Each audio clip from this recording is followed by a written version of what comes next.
Looking at throw from deep now. Off a smashing ball, it's Martins! Joseph Yobo, good ball. And it's pushed out to the bar! Simto Odesi. Sensational! What a wonderful finish! That is the most embarrassing own goal! Oh, what a goal! And something out of nothing! He struck it sweetly! And does he ever score ordinary goals? They're all copybook stuff!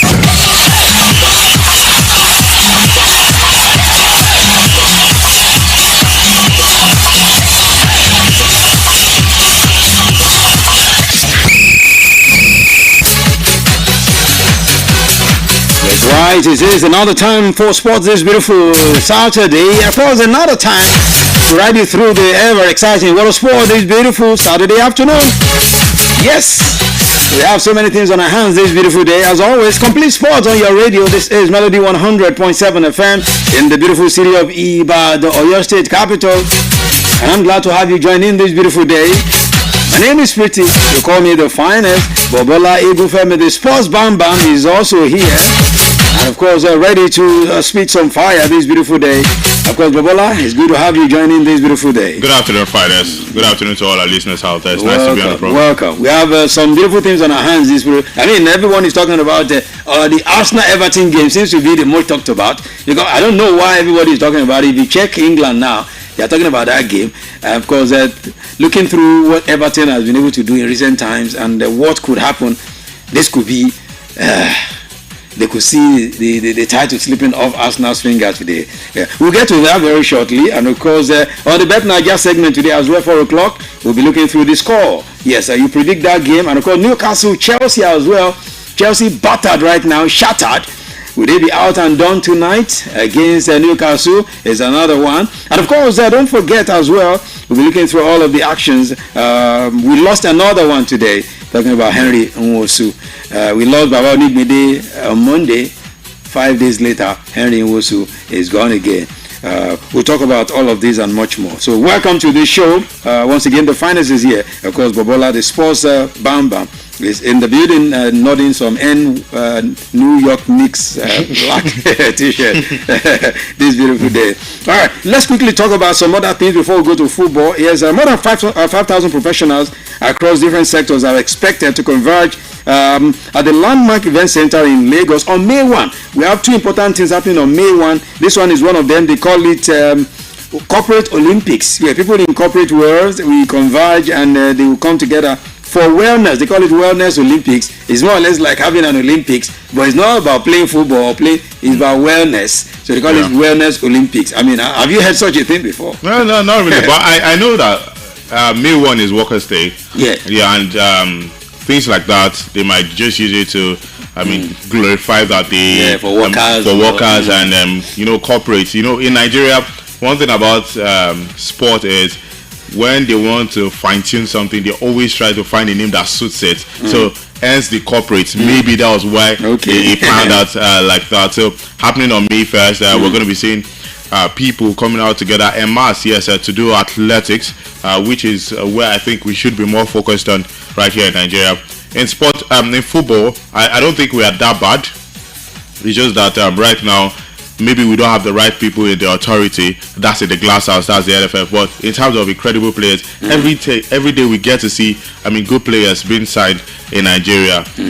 Most recently, I saw Sweden, different places, Azerbaijan. But athletics is where the problem lies. So far, so good. I always make reference to the Olympics where nobody got a medal. Even the ones that we trust so much, like the Toby Awuson, it was until the world champion that she was able to deliver a golden silver in that manner. But in the Olympics, it was nothing to write home about. So where I feel like we should be more focused on is athletics right there. Athletics, okay. Let's see the focus right there according to the Bam Bam. All right, moving on from there, still on May 1. Yes, we told you last week what was going to be happening there. They call it Chaos in the Ring. And of course, another one that will be happening concerning Chaos in the Ring. We told you last week, what's his name? Portable will be headlining Chaos in the Ring alongside Kata Efe. But they've added more to the fight that will be happening on May 1 on Chaos in the Ring. And one of them is the fight, the WBO cruiserweight fight between Ezra Renyanka and of course Gode Apia, who will be headlining the peace fight Yes, between these Ijo and Shekiri communities in the Niger Delta on May 1. They call it Chaos in the Ring. So these are the ones that will come first. Then the Portable and Kata Efi one. But we're still waiting for. They say we should hope for one big fight that will be happening on that. They've not made an announcement yet, but there's a big fight that they said will come. Apart from the. Can we even call the Portable and Kata Efi? It's not, that one is a big fight. That one is celebrity. They are not seen as celebrity again. But honestly speaking, but these other ones are pure boxers. Yes, yeah, they are pure boxers, and what they are trying to do is like a peace game for the Niger Deltas, but this time it's going to be done in Lagos, right there. So it's a big one, a WBO cruiserweight peace fight. That's what it's tagged as. So the fact that they put it as peace fight is where I have the problem, because you watch all this peace fight again, where there's you want to fight and you see I put in peace there, but just like I said, he's just trying to promote unity in the Niger Deltas right there in Lagos. So one thing about sport in Nigeria, I think Lagos is the home of sport. Different, we've seen so many sports being held. Even most recently, we saw one that has to do with maybe not Formula One, but something similar to that. So that's how Lagos has really developed when it comes to hosting games in the world of sport. And it's always bustling. Everybody would be at home. So it's nice that they are putting that out. During May 1st, because it's going to be a holiday for people. Yeah. And people will be looking forward to seeing something on the TV. So the celebrity fight will be there.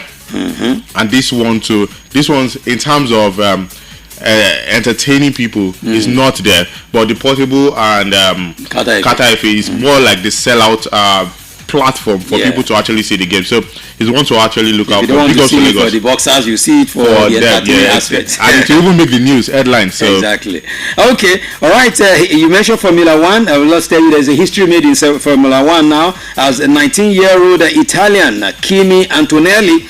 Yes, took the pole position for the Chinese Grand Prix early this morning. Now he's become the youngest driver in history to achieve the feat in Formula One history. 19-year-old. Yeah. He's never been this young in Formula One history. So a 19-year-old taking pole position. Yeah, big one for that young man, honestly speaking. At 19, everybody would expect you to be in school and all of it. But he's already setting records. When did that one start driving? At 19, he's already... Nigeria, they will say 18 years, 16, you can't drive, 17, you can't drive. So when did he start driving? If at 19, he's already setting records. It's just massive. But what I realized is, in that particular race, it was number one to move.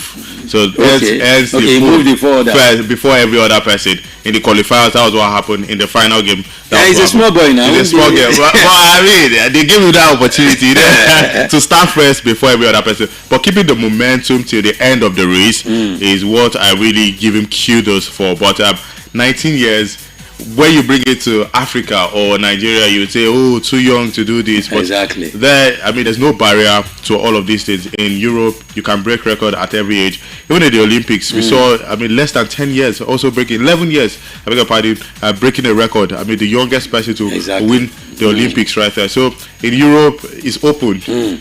The records are there for you. If you're young, grab it, and that's what they do. But in Africa, strict parents, so that's it. Strict. They will choose. Go inside.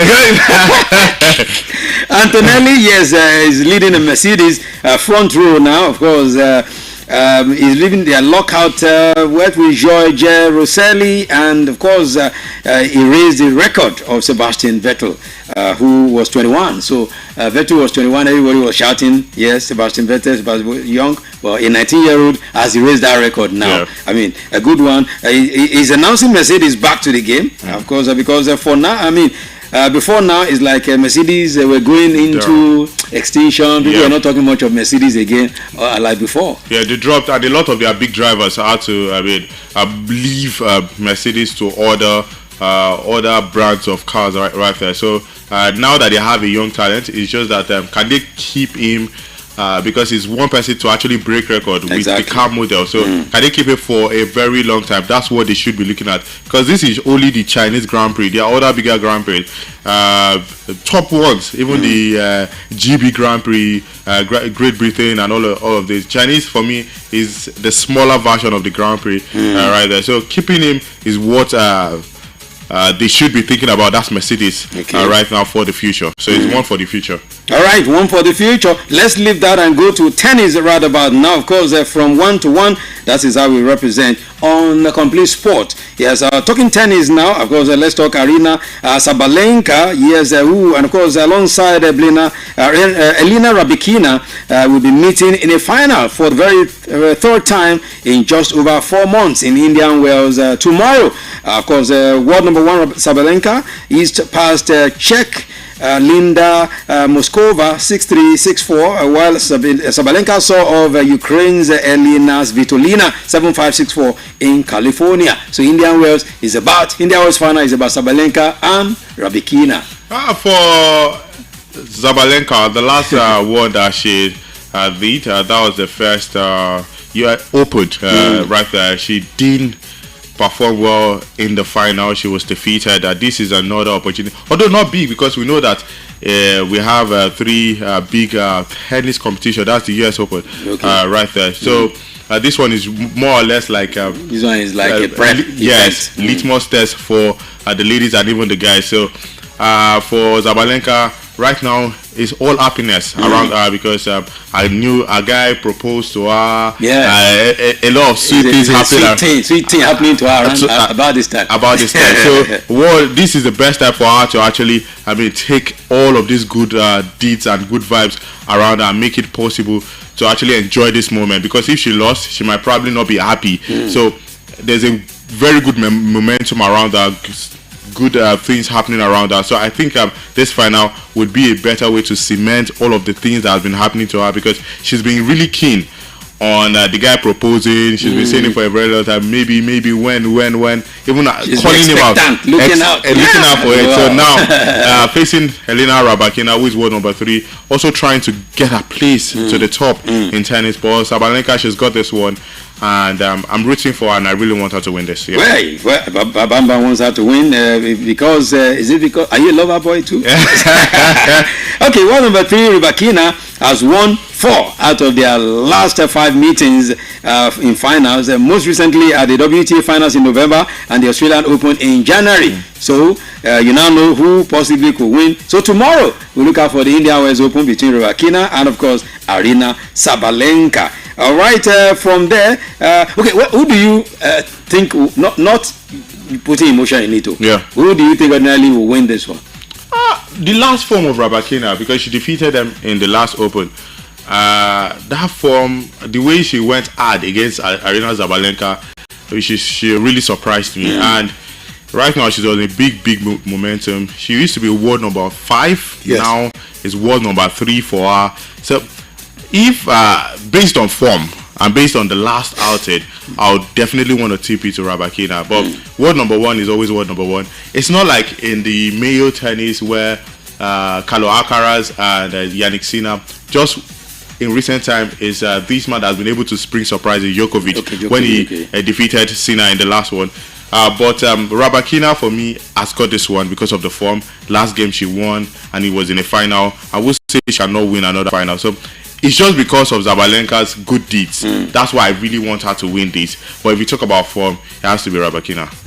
Okay, let's see who wins this one. Tomorrow, Indian Wells Open final. We'll see what happens. Let's go to basketball now. The sports Bam Bam. Of course, that's one of your preferred games. And of course, Kevin Leonard scored 28 points. Yeah, he scored 28 points to equal a franchise record as the Los Angeles Clippers beat the Chicago Bulls 119. 108 in the NBA. Of course, Leonard scored at least 20 points for the 44th consecutive game to match Bob McAdoo's single season since 1974.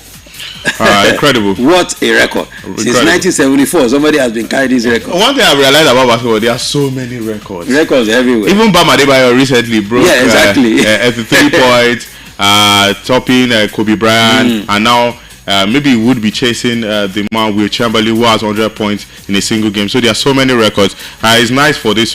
Putting out 20 points is not even child's play. For LeBron James, recent time, maybe because he's getting old, he has not been consistent with 20 points. Only Luka Doncic in the Lakers has been able to do that. So far, so good. So it's a nice one for that young man, and hopefully he keeps on breaking. He's very, very young, so I wish him all the best. Yeah. Wish him all the best. Okay, to all of the, I mean, which of the games did you see, Bam Bam? I know you always see all these basketball. Yeah. Golden State Warriors and you saw the game? Yes, Minnesota Timberwolves. Another fantastic one from Anthony Edwards. He was the star man of the game. Put up about 40 points in that one. Steph Curry still injured, but Seth Curry, the elder brother, is back to the guys. But he was at the bench for the most part of the game. I guess they are trying to nurse him. I still don't know what was happening with Draymond Green because he was absent for the game. But for Golden State Warriors, I've said it now that they need to really invest in that team. The big boys are leaving. Steph Curry is injured, and so far so good. They've not been performing at top. Jimmy Butler also injured. They've still not been performing, so they need to regroup themselves. All of these young guys that they have cannot help them win the franchise anymore. The time that they did it, they had a lot of top guys together. But for Minnesota Timberwolves, they look like the team that probably win this. Yes. You think it's their season? Yeah, season, yes. Better than Oklahoma City this time. Okay. Who were better last season? Yes. But this season. So Minnesota are still doing well. They are doing really well. But I mean, the spark from the Minnesota Timberwolves guys is 100%. It was a 10-point lead, 117 to 127. That's how they won that game. Yeah. 127. Talking about Golden State Warriors 117. So 10 points lead. And one thing Anthony Edwards did, he was just putting up 3 points, and Steph Curry was there. Which was really sad. That what this boy did. I mean, this guy that is looking up to me is trying to show that. And anytime he put up 3 points, it looks at Steph Curry. Exactly. I can even do better than him. Like he was taunting him. He was taunting him. Yeah, exactly. Oh my God. Okay, to other games, because we had 8 games earlier this morning. Dallas Mavericks were defeated by Cleveland Cavaliers, 135 to 105. That was a bashing. Yeah. 135-105. What a bashing. 138 to 105. I beg your pardon. Of course, Detroit Pistons were 126 against Memphis Grizzlies 110. Indiana Pacers were defeated by New York Knicks 101 to 92.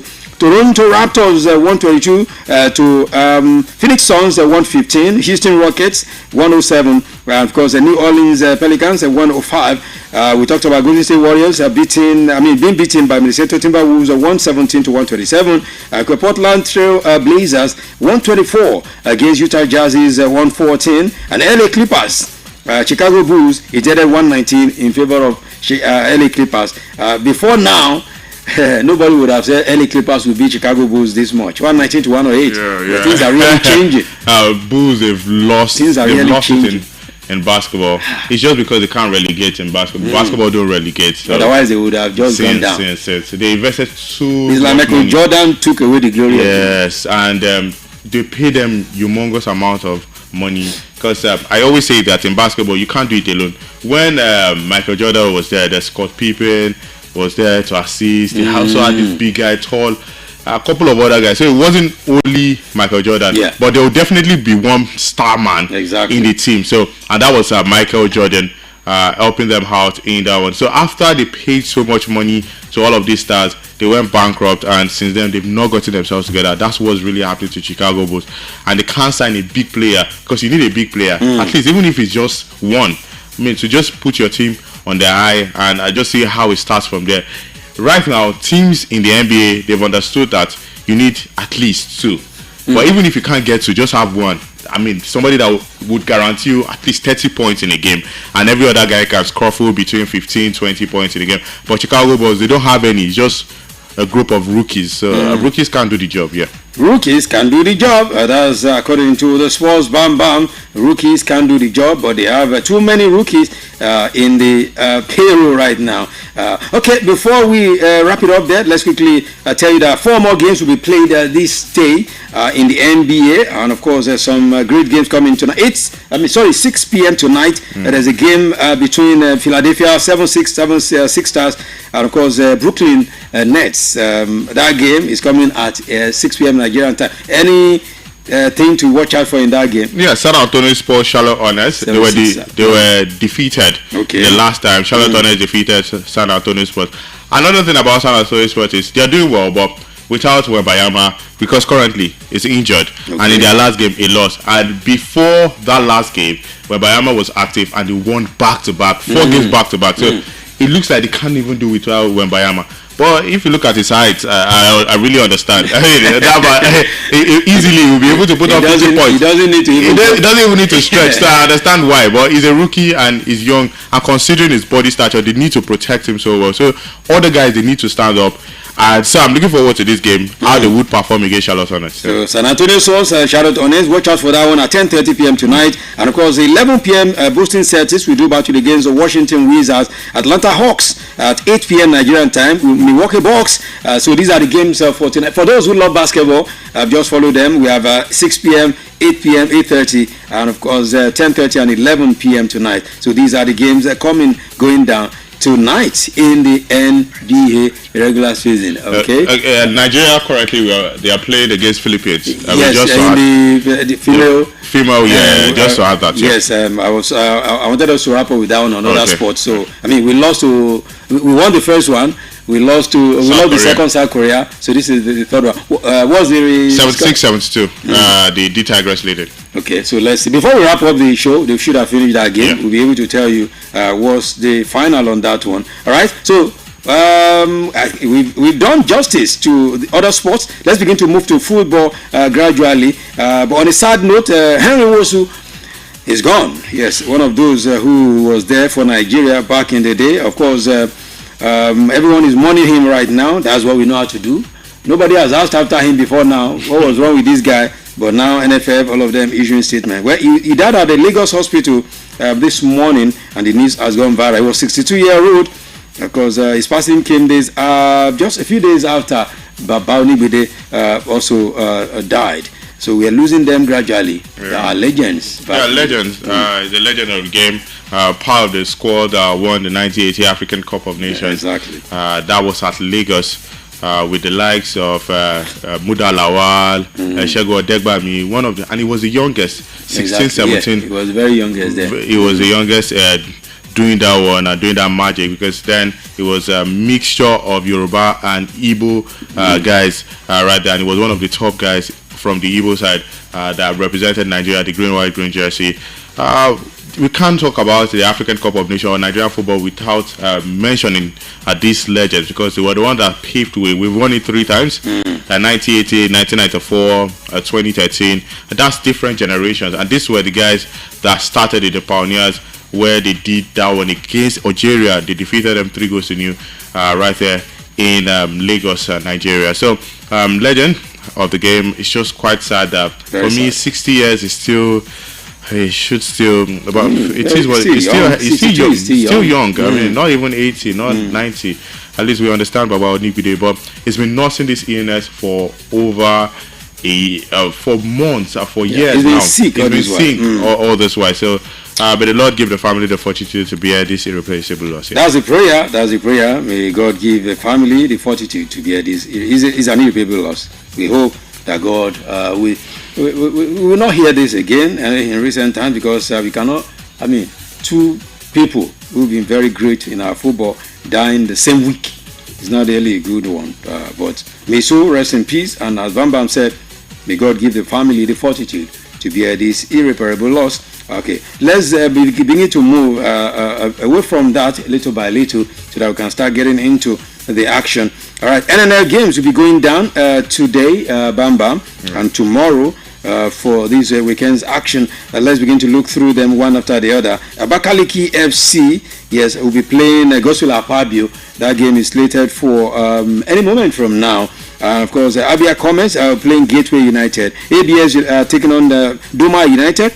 Beyond Limit will be welcoming Erdel FC. Let's talk about that game. Beyond Limit, they gradually started moving up again to reclaim their spot. They were there before, and they went down a bit. But right now they're in second position on the log. Yes. And it seems like if they can win this one, they might be reclaiming the top spot. Yeah, and they need this win, because for the NNL, they are going to be playing about 18, 19, 20 games, and right now they've played 12 games. So every game matters more this time.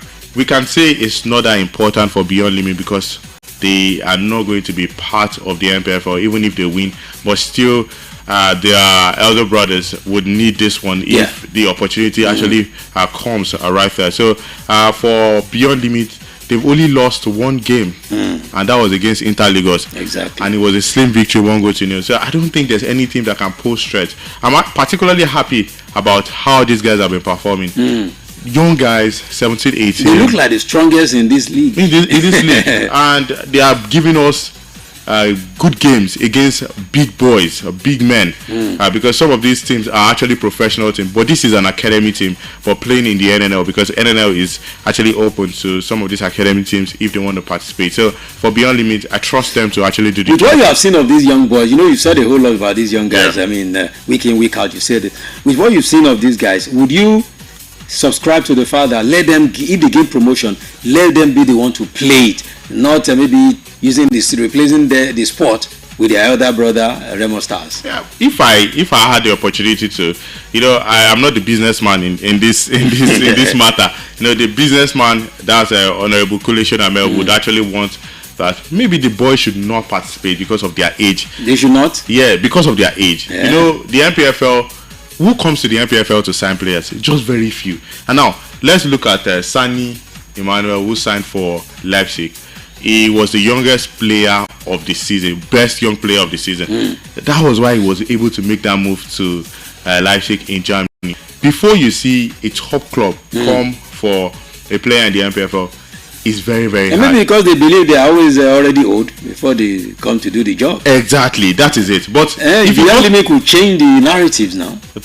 no, I'm talking about transfer now. Yeah, that's what I'm saying. If they know that these guys are young, they are playing the MPFL and they are doing well, wouldn't they come and buy them bigger money than they would have bought them in the NNL? Now, the physicality comes in line because the MPFL is too physical, and the NNL is an abridged league. The guys don't get to travel to the east. They don't put them through a lot of stress and all of it. So they might just look at, okay, maybe we are protecting these players. The abridged league definitely protects because you are playing within just the south, and you don't go too far. Maybe the southeast are the furthest you can go. Exactly. You are not going to the north where you are spending more than a day there. So, like he has always said, it's business. For me, what they did some time ago when they played in the NL, and the man got angry that, I mean, this team, the Remo Stars team, relegated, and it felt like, you know what, at this point, let me chase away the senior players. I use the Remo Stars. So he promoted the Beyond Limit players to Remo Stars, and that was how they were able to make glory. And eventually, some of them even got big moves. So he can actually take that risk if he wants to. But right now, the situation of the country would require you to actually invest so much in your pocket. So he would not want to take that risk. If it was like 3 years ago, when, I mean, maybe fuel wasn't this expensive, cost of living, so you know, transporting the boys from year to year, I mean, the price of money. So it would actually protect where he's getting the money. That is the Beyond Limit players. I mean, to make that transfer. Last year, they sold about 6-7 players, also in the Remo Stars. But if you look at the figures that they sold Remo Stars players and Beyond Limit, is way different. Because the Beyond Limit players, they were more, and they are selling very, very young, and they are selling expectations that, okay, maybe in the next 5 years. And now in football, there's a clause now that is attached to young players that for every move, eventually if this guy gets to even Real Madrid, we'll still make money from that move that you transfer. So for MPFL players, the highest, the span, all the times that we've seen them, the span is 5 years, and they do what? They come back to Nigeria. So for for young players, 18, 19, they know that at least one of them shall be the future of Osimhen. And one of them shall get to that top, to this, like Akisomiru. He's playing for Pizza. Which MPFL player, apart from the one that moved to Turkey, Nwawu, and that one, maybe 3-4 seasons, he will not last there because old age. Okay, it's Bam Bam that says so. Okay, Bichu first, we'll be doing battle against Ranch Beast, and of course, Heartland FC, we host Sunshine Stars. Okada Warriors, we do battle against City FC Abuja. Mighty Jets are home to Lobby Stars, while Rovers FC, we welcome Osun United. Smart City are home to our guys from Ogbomoso, Crown FC. I mean, Crown FC is like the Planceta is rooted in the NNL. They will not like this. Each time they try to leave that place, they keep going down back there. Well, for Crown FC, every season you get to see that they've sold 3-4 players to some of the that's big why I boys. say it's like their placenta is rooted in the But they had the opportunity last season, but they didn't take advantage of it because. But right now it's stricter because if you're first in Group A, you're going Group B. There's no time to play the playoffs. Automatic. If there was playoff like last season, if they would have qualified, if it was. They were not first last season. They were second, so they even if they had played the normal type of game, they wouldn't have made it to the MPFL. But they can always get better. There are so many good talents in Oyo State right now. The most important thing for them is that they should not relegate because they are close to the relegation zone. 5th on table, 6, 7, 8 will play against themselves for the playoffs for the lower division. Probably, if any of them lost, they would go back to the NNL. So I would not want to see Crown FC in that situation. So maintaining the NNL is what they should be thinking about. They can't be first, they can't be second. We know the battle in that Group A is between Inter Lagos and Beyond Limit. So the only thing that they can do is to just remain in the NNL and maybe wish one day that they will be in the MPFL. Yeah. Sokoto FC Basira will do battle. Of course, Solution SC and Ekiti United. While UB Desert Stars will welcome Jigawa Golden Stars. Tomorrow, Akwa United will welcome Sporting Lagos. Yes, Sporting Lagos. They are showing so much prowess. You've always said you want the Lagos team to qualify. Sporting Lagos, Inter Lagos, but will what's their name? The Beyond Limit allow this Lagos team to qualify? It's going to be tough for the both Lagos teams because Akwa United. We mentioned it yesterday about Paul Ofo. Yes. Paul Ofo is the coach. Back to back, and he has an outstanding game. This for Sporting Lagos, they've played 13 games. Yes. Akwa United, they've played 12 games. So for Paul Ofo guys, they have an outstanding because the points between this team is about 1 point. So if they win the outstanding, they can go back to clinch that one. So it's going to be tough for the Lagos team. They will fight it to the end. And if you look at the NNL, the points difference is 1 point, 2 points. The battle is so intense. Every one of them wants to play in the MPFL. For Sporting Lagos, they've been in the MPFL before and they would be looking forward to be a part of the MPFL because they came to the MPFL with all brilliance. Everybody thought they were going to be Lagos proud. They went all noisy. It was even still the same Paul Ofo that was the coach before. After everything that happened, they sacked him. Even some of their key players like the Baby boy Jonathan Aluku, who scored 12 goals, they sold him off. A lot of it. So they had to do a whole lot of reform in Sporting Lagos, and they are getting themselves together. One of the things I love about Lagos team is how they try to make their things international. When they do their starting lineup, they try to, even if it's still the Nigerian standard of the international way, they still make efforts because it's a private owned team. So for Inter Lagos, or because of these teams are owned by a private individual, that's why I actually believe in some of these Lagos teams. But Akwa United is still owned by the state. The state resources are you can promote and get to the MPFL, and they can decide that Paul Ofo and 22 players, you're out of the team. That's the way. Exactly. That's the state. Terrible. State teams always do. That's how terrible you can get. What a league we operate in this country. The way we operate our league, God help us. Anyway, let's quickly give you the standings in the NNL for you to know those who are standing for the opportunity of making it. Just as Bam Bam said, Inter Lagos, they are right now in the Group A. They are on top of Beyond Limits. Yes, 24 points, 23 points. Beyond Limits have 23, they have 24 points. Heartland third with 17 points, so the gap is really clear. Of course, Smart City as well have 17 points. Crown FC, they are fifth with 15 points. In Group B, Sporting Lagos, yes, they are first there with 24 points, followed by Akwa United with the same number of points, 24 points, but with an outstanding game, as Bam Bam said. Ekiti United have 21 points, and Stormers have 20 points in fourth position. Abakaliki are fifth with 17 points. In Group C, yes, the Doma United are 22. They have 22 points. They are first, followed by FC Basira, 18 points. Lobby Stars have 17 points in third position. Kada Warriors are fourth, and fifth position went occupied by City FC Abuja. In the Group D, Ranch Bees they are the first in that group. Of course, they are the Trailblazers there with 16 points, followed by Adamawa United, 15 points. Jigawa Golden Stars 14 points, Bichi first 13 points, and fifth KB United. If you look at the standing Bam Bam, and you want to compare the North Conference, if you want to put it that way, as they call it in basketball, in Northern Conference and the Southern Conference, you see the difference is clear. In the South, 24, they are still fighting for serious position there. But look at in the North, the highest they have, for instance, in Group C, they have 22 points, Doma United to occupy. In Group D, 16 points is the leader, Ranch Bees. That means if you were to play an inclusive league, these teams will not even make it near the teams in the South. Yeah, but in the North, they have 8 teams. Yes. The other South, they have yes. 10 teams. But still, the Northern teams, it's still poor. Very, very especially poor. the Group D, where we have Ranches B. 16 point highest. When you look at the Ranches B, the Group D, most of the teams are inexperienced. I don't see anyone that is top. Maybe Kebbi, sometimes ago used to be there, or Yobe Stars. But these teams, they've really, really dropped in form. The Doma United, they played in the MPFL sometimes ago.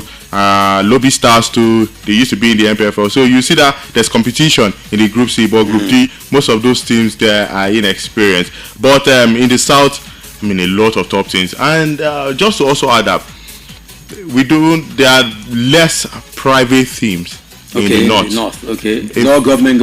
Most of them are government. In the South, there's ABS, Bukola Saraki, even Gosul Apabio. It's still private. Sporting Lagos. ABS is in the North now. ABS.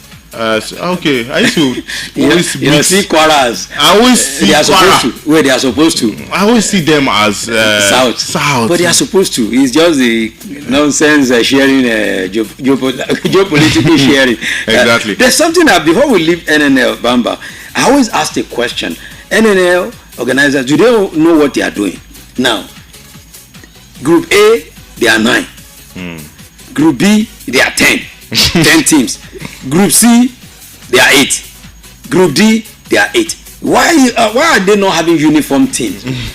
What is it? Why should you allow one to be 10?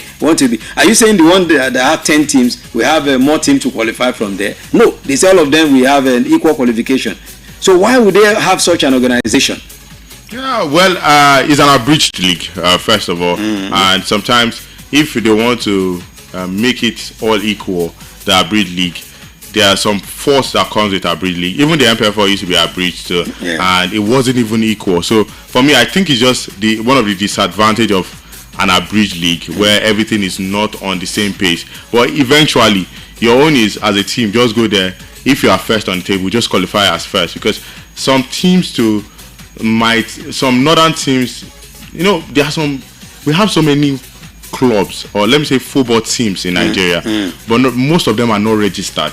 Okay. So if you go to the NLO, there are some people that they just want to participate at the NLO. They don't want to play the NNL. They don't want to play the MPFL because of the financial capacity. So many of them are not even wanting to even play some of these leagues. Most of them just play all of this competition just to groom players, to have their starts, to have. Some of them are not even intentional about the league. The few ones that are intentional are the ones that are participating at this level. So for me, it's just the disadvantage of the abridged league. If you want to make it all South, what I think they should have done is join all the North. They shouldn't have been North 1, North 2.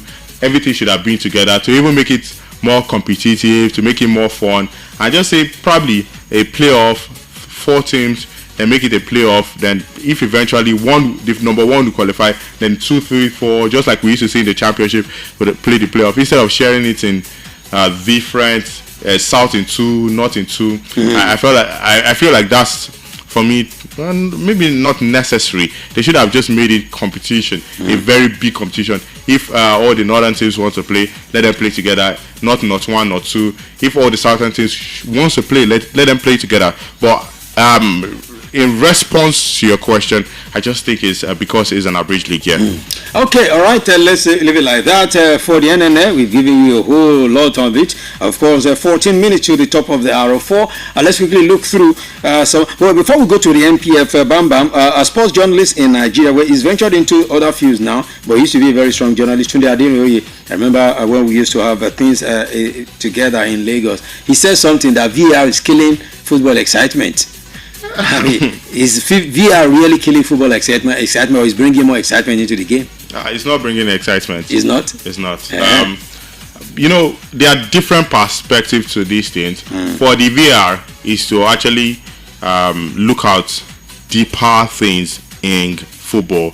And for every sport, for everything that we're doing, there's always going to be development and to make things better. But people actually prefer the old-time football where you sit back, a ref is not going to go back and check particular games. We know that once they score, they score. I mean, that's the fun of it. That's what people grew up to see. But like I said sometimes ago, that I'm not going to pick just the VR, but the development, the too many innovations in football is getting too much. And what he was even trying to say is, the VR is supposed to curb some side issues of goals, some decisions, some red card decisions and all of it.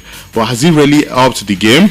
We've actually seen more issues even when the VAR is even being put in place. But you can look at it from that angle that maybe because there was no VAR, that's why we are not seeing these issues. Everybody will just move on and score. Okay. But now, even though they want to point out to major issues, the VAR has not still curbed some of these lackluster decisions from the referees. Okay. So, but if there was VAR, Maradona wouldn't have scored that goal in 1986. If there was VAR, Lampard's goal would have in South counted, Africa would have not been cancelled. But the thing is, let's say for somebody that's hypertensive, take for example, VAR 90 plus minutes, and they have put his money on it, and I just need a goal, and eventually the referee comes out to say that, it's not a goal. Somebody and the person is about to win 1 million naira. You can imagine, for that person, he's going to tell you that this VR. The way we always say, VR. So you can look at it from different angles, but VR is to actually improve the game, to make people see the deeper roots of some of the games, just like some of the goals that you mentioned. Okay. But is it killing football? It's a big question. For some people, you would say, yes, because of science situation, like the example I just dropped. But people grew up to watch football without the third man having too much of interference. Everybody believes that what the referee says is true. You agree.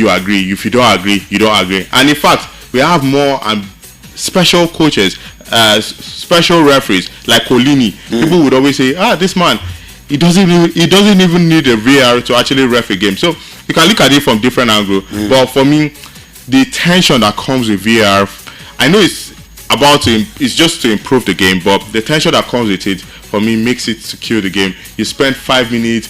Sometimes the referee, they would sit back. They don't even know how to make these decisions when they are being called upon. Allow them just to make up their mind. If it's a goal, it's a goal. But generally, I would say the innovations coming into the football space, for me, is killing the game. Too many innovations. Too many innovations killing the game. Well, according to the sports Bam Bam, I think he's agreeing with Sports here as well, who also hinted this, that too many innovations. In fact, to him, talking about Daniel Adeyemi, we always say he doesn't even know what he's seeing, whether he's still seeing football. That our football, in his word, our football is going. Okay, so let's see what it will be at the end of the day. Is it killing football? Is it bringing more? We'll talk about that subsequently. Let's get to week 30 of the Nigerian League right now. Of course, we have some games going down today. Yes, just one game, then other games tomorrow. Bendel Insurance taking on Kun Khalifa. The match is starting in a few moments, about 10 minutes time. That's Bendel Insurance and Kun Khalifa FC in Benin, Edo State. Academy Warriors will do battle against Katsina United. Barao FC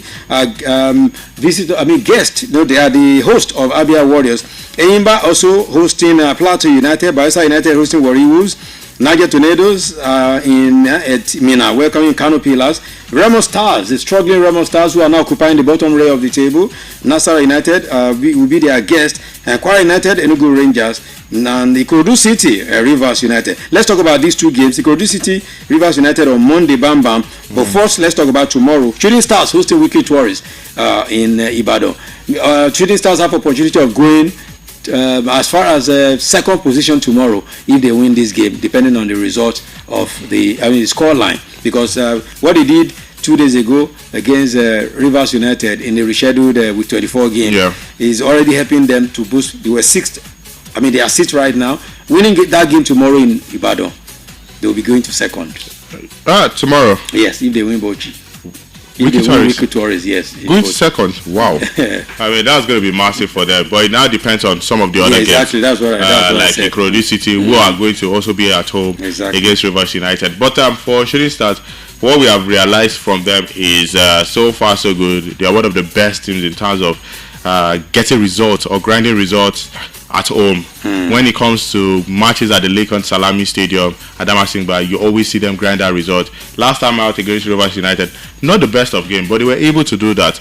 And when you compare Rivers United and Wiki Tourists, for me, I would say that Wiki Tourists would pose lesser threats compared to what Rivers United pulled up. Because Rivers United, in that game, they were not bad. It's just that the home advantage, the fact that the guys were really cautious, and also looking at the fact that the fans were there, and a lot of the pressure that comes with playing at home helped the guys, because the goal was scored in the 92nd minute by Koyuma Adegoke right there. So for Shooting Stars against Wiki Tourists, another home game in the Lakon Salami Stadium, and we know that it's a fortress for them. It could be a bashing.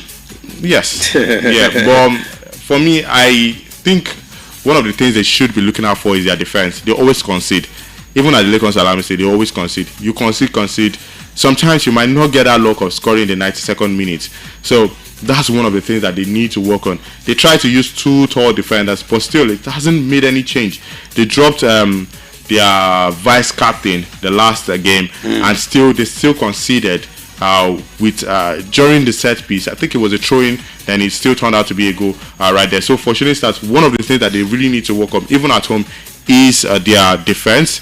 But when it comes to the attack, they are good to go here. Okay, so if they win that game, and of course Nasarawa United end up losing away, Abia Warriors also end up losing away. Of course, Ikorodu City, they are at home now, so they should be able to win that game.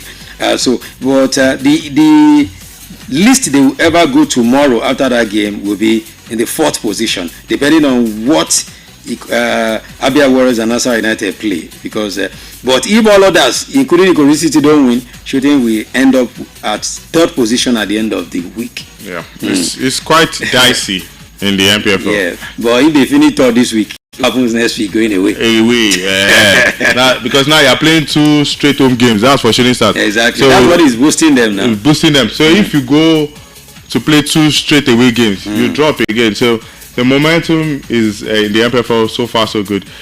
I said this sometimes ago that even Rivers United, it's not like these outstanding games that we won't pay them. It has not paid them, because they've lost how many of it? About 2-3 of it. So they lost 2. So but they won the remaining ones now. They drew one. I think they drew one.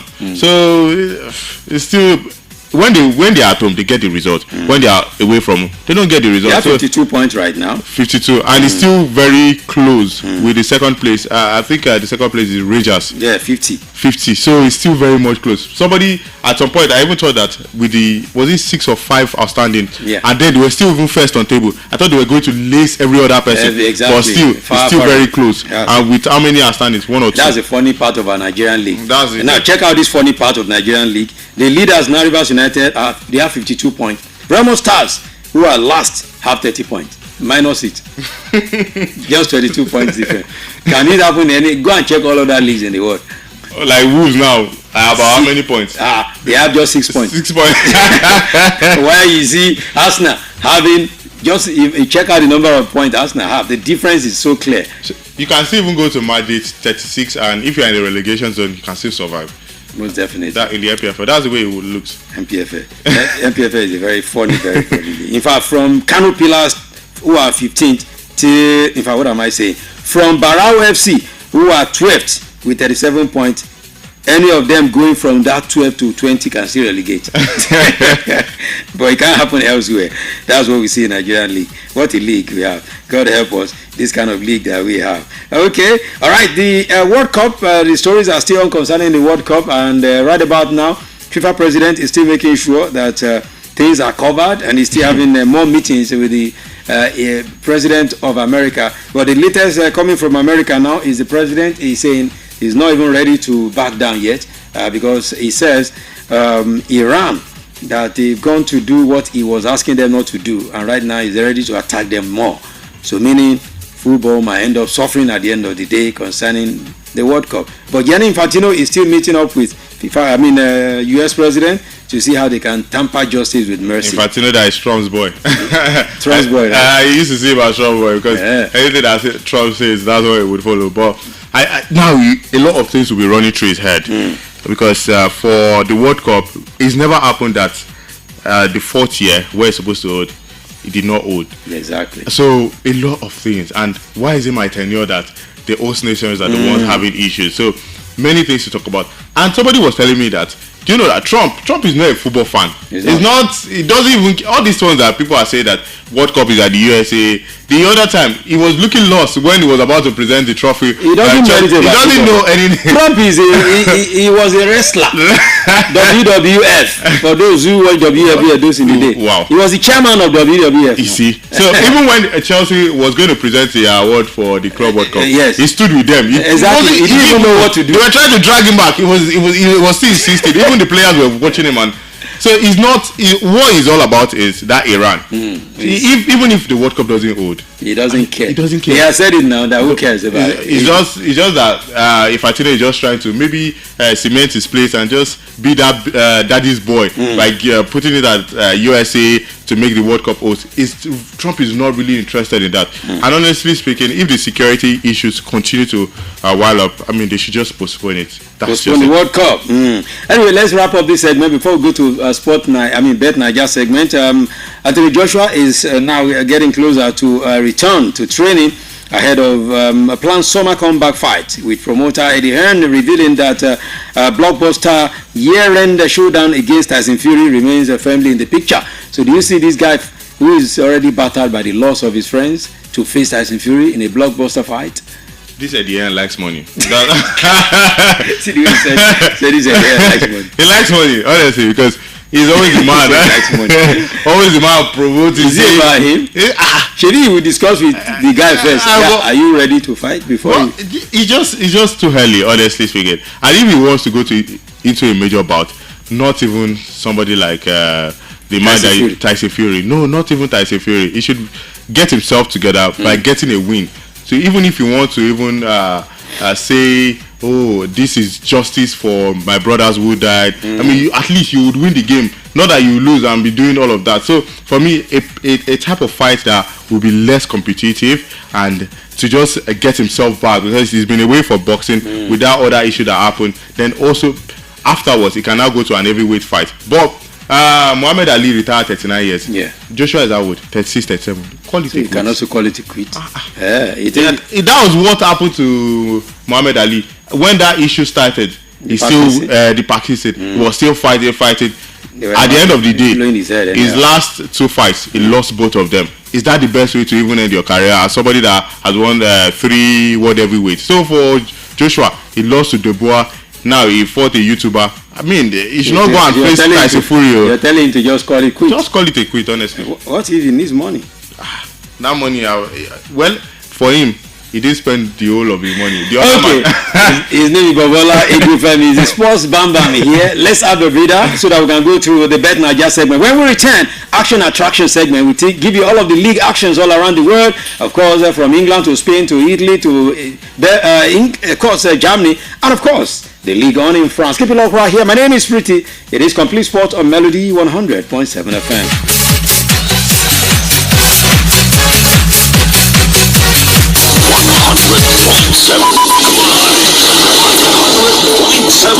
100.7. 100.7. Melody. 100.7. From Melody 100.7 FM, Ibadan, Oyo State, Nigeria. The time is 4 p.m. 100.7. 100.7. 100.7. Melody 100.7.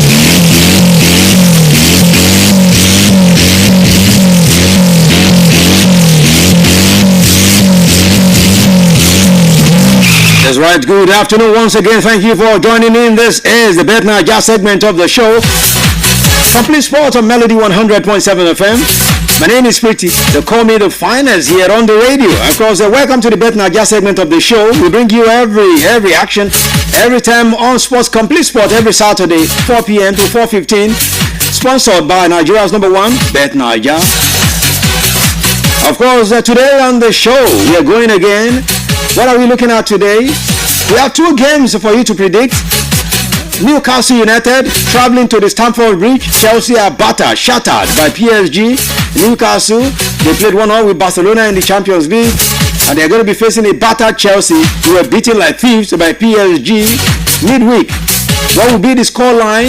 Give us the scoreline. And the second one is the game that people are saying could be deciding the trophy championship in England. Talking about the EPL winners in England. Arsenal taking on Everton. Everton has not lost an away game this season. Ever since David Moyes returned to the club has been on a onward trajectory. In fact, they are moving towards qualifying for Europe. What would they be doing against Arsenal today? Do you see them truncating Arsenal's chances of winning the EPL? Or you think Arsenal will beat them like thieves as well? This is what we'll be looking through. These two games you'll be predicting today. If you get it, you win a prize, just like the winners that won it last week. Thank you for joining in. Now, before you predict, I want to know from you, Anthony Joshua. Is going back to the ring. Exercise started in earnest. And Eddie Hearn, his promoter, is saying the man will be ready to fight Tyson Fury in a few weeks. Or let me say, before the end of this year. In the words of Bam Bam Bobola Egufemi, this man should quit because of his mental capacity at this time. Do you think it is right for Anthony Joshua to quit at this time, or you think he should still give it a try? Keep on pushing, maybe for some more, for maybe 3, 4, 5 years again. What is your take? So you give us this and predict the scoreline of Chelsea, Newcastle United, and Arsenal Everton. So these are the things we're looking at in the Bet Naija segment of the show this beautiful Saturday, 14th of March 2026. My name is Pretty. Let's go to our sponsors, Bet Naija, and take a message from them.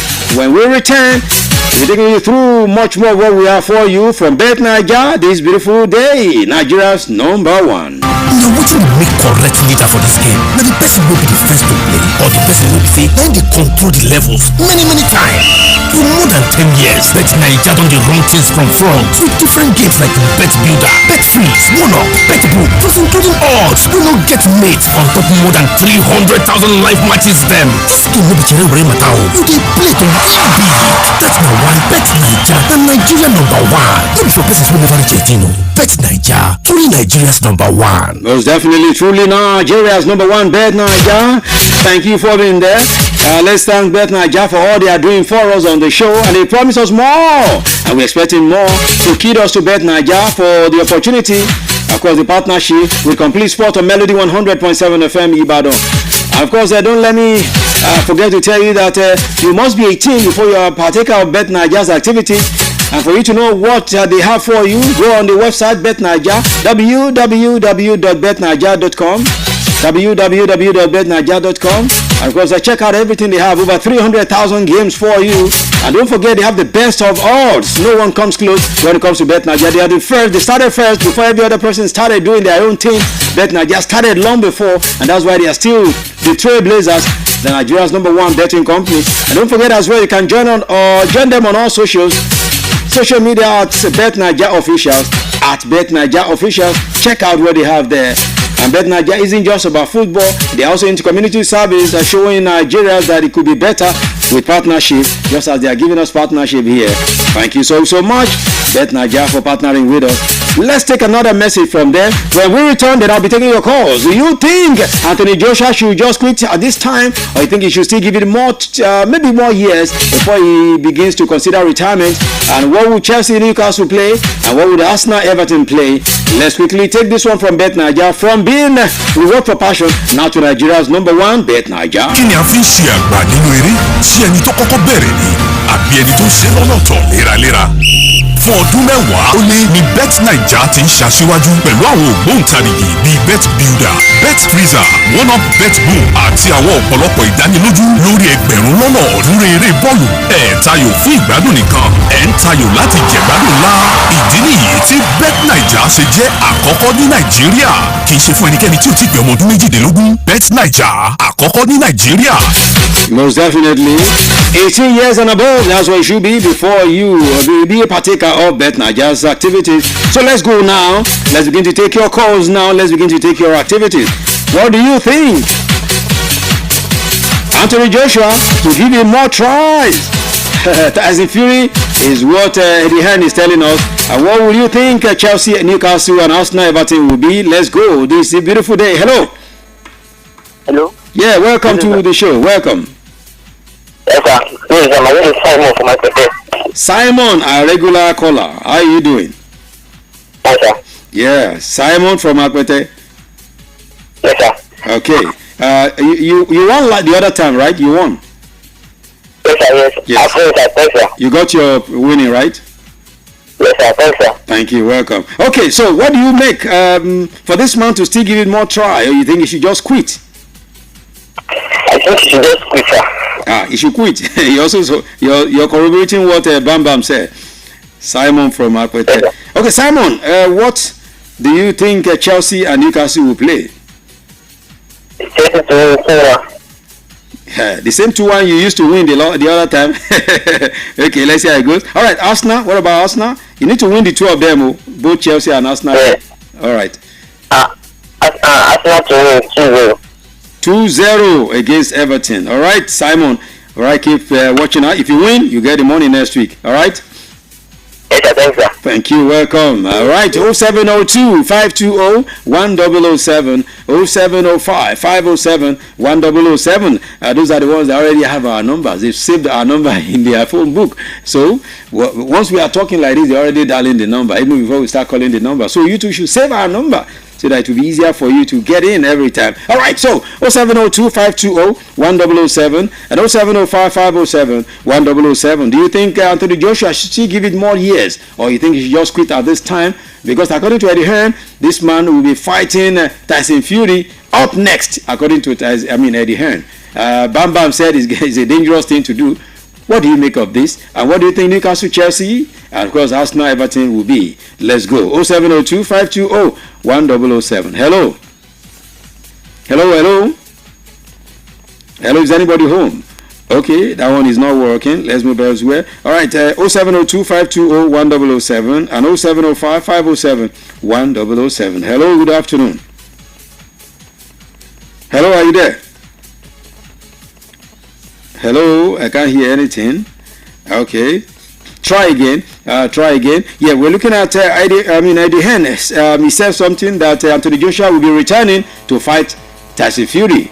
Some people have said that is a very bad thing to do for him. What do you make of it, and what is the result for the games we are looking at today? Hello. Hello. Yes, sir. Hello. Yeah, welcome. Yeah. Samuel from Orita Aquarium.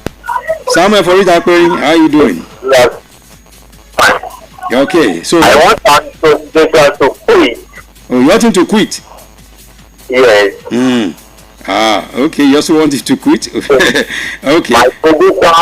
My prediction is Arsenal 2-1 and Chelsea Newcastle 2-2. Okay, Arsenal 2-1. Chelsea Newcastle 2-2. Yeah. 2-2. Okay, all right. Thank you. All the way from Orita Aquarium. Samuel, Abi? Samuel. Yes, Right. Thank you, Samuel. All right. 0702 520 1007 and 0705 507 1007. Hello, are you there? Hello. Okay, let's move elsewhere if that one is not working. 0702-520-1007 and 0705-507-1007. Okay, and okay, hello. Hello. Yes, sir. Hello. Yeah, welcome. Yeah, so I'm from Laniba. Okay, tell me from Laniba. It's good to have you all the way from Laniba. Yes. What do you make of Anthony Joshua? I think he should quit. All of you are saying he should quit. Everybody saying he should quit. He should quit. Okay. All right. Let's have your prediction. 2-1. To who? Chelsea. Okay, Chelsea to win 2-1 against Newcastle. Yeah. Okay, Arsenal Everton. Hello. Arsenal 2. Okay. Yeah, let's go. Okay, Arsenal 2 Everton 1. 0. Okay, 0. Okay. Okay, thank you, Tammy from Laniba. All right, if you get it, you get it. You get our money. Okay, 0702-520-1007 and 0705-507-1007. We're looking at the statement credited to Eddie Hearn, who is the promoter of Anthony Joshua, saying Anthony Joshua should be returning in a few months to fight Tyson Fury. And we're asking, what's your take? Bam Bam said he should quit. All other callers this day have said he should quit. What's your own take? Then give us your prediction. Hello. Hello, good evening, sir. Yes, sir. Welcome. My name is David from Challenge. Oh, David from Challenge. How you doing? Good, sir. Long time. Yeah. Where have you been? Sir, they listen to you every day. Oh, thank you. Thank you. Okay. What do you make of the Hearn statement? I want the man to be raised. I mean, just rest for now. He should rest. Not about speak of that. He said he should rest. Okay. Chelsea, Newcastle United. Chelsea 2. Okay. Newcastle. 0. Okay. Chelsea 2-0. Arsenal, Everton. Everton 1. Okay. Arsenal 2, Everton 1. Did you say 2-1? No, 3-1. Okay. 3-1. All right. Thank you, David from Challenge. All right. Hello. Hello, good afternoon. Good afternoon to you. Welcome. My name is Shegun, calling from Yanabela. Shegun Arinze. Shegun Emmanuel, calling from Yanabela. Iyana Agbala. Okay. Thank you. All right. What do you make of Anthony Joshua's situation? I think this guy should quit. Oh, you two say you should quit? He should quit. All of you are saying you should quit. Okay. All right. Chelsea, Newcastle. Your prediction? Chelsea got 2-2. 2-2. Okay. Arsenal, Everton. 3-1. Arsenal 3, Everton 1. Okay. 3-1. All right, Shegun. Thank you. All right. Okay. One more call, then I wrap it up this beautiful day. Of course, all of the callers, I have 1, 2, 3, 4, 5, 6 callers. All of them saying they are joining Bam Bam. It's like Bam Bam is molding your opinion. This beautiful day, saying he should quit. In fact, David from Challenge said the man should rest for now. He should rest for now. And all of your predictions, nobody is even saying Everton can do a magic against Arsenal. I hope you guys will not be surprised when the game comes. Arsenal, Everton they've not lost an away game this season. Since David Moyes took over, they've not been doing badly. In fact, they are pushing towards the continent. All right. So let's just that's the way it's been today, because I don't think I can take any more call. We have to wrap up this segment of the show. Thank you so much for being part of this segment. Of course, BetNaija, they've been the one bankrolling, and of course, are sponsoring this segment. They promise us more, and we are bringing more from BetNaija very, very soon. Keep listening. More to win. More winnings coming through BetNaija. So we say thank you to BetNaija for all of the support, and of course to Olivia Rose, we say thank you for pushing this through for us every time. God bless you. My name is Pretty. Another message from BetNaija. At the other side, we'll be looking through Action Attraction, where we look through league actions all around the world. Keep it locked, don't move it, don't touch it. Thank you for being there. BetNaija, thank you for sponsoring us. Now, what will make correct leader for this game? Now, the person will be the first to play, or the person will be say, then they control the levels many times. For more than 10 years, BetNaija done the wrong things from front with different games like Bet Builder, Bet Freeze, One Up, Bet Book, plus including odds. We not get mates on top more than 300,000 live matches them. This game will be Jerry Matao. You they play to win big. That's now why BetNaija, the Nigeria number one. Don't for persons who never reach 18. Bet Naija, truly Nigeria's number one. 100.7. 100.7. 100.7. Melody 100.7.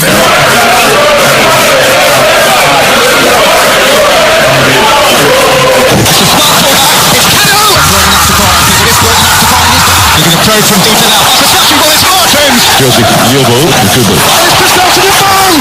Double Odesi. Sensation. What a wonderful finish. That is the most embarrassing own goal. Oh, what a goal from something out of nothing.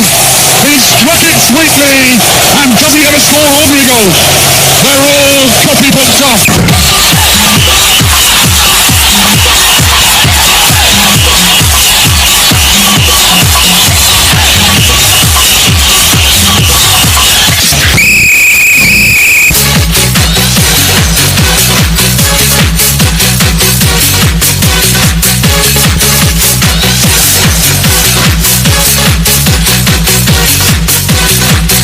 That's right, welcome back, and of course this is the Action Attraction segment where we look through all of the league actions all around the top major leagues in the world. Well, let me quickly tell you that Bendel Insurance have scored a goal against Kun Khalifa. It is 1-0 now against Kun Khalifa. Bendel Insurance as the away team already up by 1 goal. Alright, so welcome back to this segment, Sports Bam Bam. Oh, it's nice to be here. Okay, alright, let's begin with the EPL, and 2 games are on as we speak right now. Burnley taking on the FC Bournemouth, of course Sunderland taking on Brighton, both games goalless as we speak. Then we have Arsenal and Everton going to be going up at the same time. Chelsea, Newcastle United are going to be going up. These are the games. Then the last game for today is West Ham United and of course Manchester City. So if you want to ask, while all these top guys playing on a Saturday because they have Champions League midweek, so they have to quickly do their own before they return to Europe.